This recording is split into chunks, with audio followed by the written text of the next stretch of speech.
మన ఊరు మనబడి కార్యక్రమంలో భాగంగా పాఠశాలలను అభివృద్ధి చేయడానికి అప్పులు చేశామని బిల్లులు చెల్లించడంలో ప్రభుత్వం జాప్యం చేస్తుందని బాధిత గుత్తేదారులు ఆవేదన వ్యక్తం చేశారు. 3.5 ఏళ్లుగా బిల్లుల కోసం ఎదురు చూస్తున్నామని ఈ విషయాన్ని ప్రభుత్వం దృష్టికి తీసుకువెళ్లినా ఫలితం లేదన్నారు. విడతల వారీగా డబ్బులు చెల్లించాలని నిర్ణయించడం ఇబ్బందిగా మారిందన్నారు. ప్రభుత్వ ఆర్థిక స్థితి అర్థం చేసుకుని గత 2.5 ఏళ్లుగా మౌనంగా ఉన్నామని, ఇప్పుడు కూడా మొత్తం బిల్లులు చెల్లించకపోవడం వల్ల అప్పులు కట్టలేక మానసికంగా కుంగిపోతున్నామని గుత్తేదారులు ఆందోళన వ్యక్తం చేశారు. మన ఊరు మనబడి పనులు చేసి గత 3 సంవత్సరాల నుండి ప్రభుత్వం దగ్గరికి తిరుగుతున్నాము.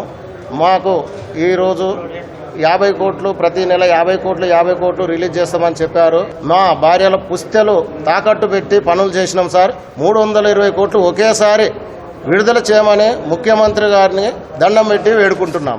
₹2 మిత్తిలు తెచ్చి మేము చెల్లింపు చేసినాం. 2 తెచ్చి 3 తెచ్చిన ఉన్నారు.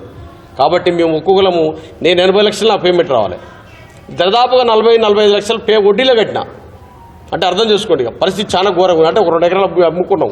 అలాంటి పరిస్థితి ఏర్పడదు. ఒక్కొక్కరికి చాలా రకాల ఇండ్లు అమ్ముకునే ఉన్నారు. మేము కూడేసరికి ఇంత టైం పట్టింది. కాబట్టి మేము గవర్నమెంట్కు మేము వ్యతిరేకం కావు, సహకరించే వాళ్ళమే. కాబట్టి ఇన్ని రోజులు మేము నిశ్శబ్దంగా ఉన్నాం. కాబట్టి అడగైంది అమ్మని పెట్టదని చెప్పేసి మేము ప్రెస్ మీడియా ముందుకు వస్తున్నాం.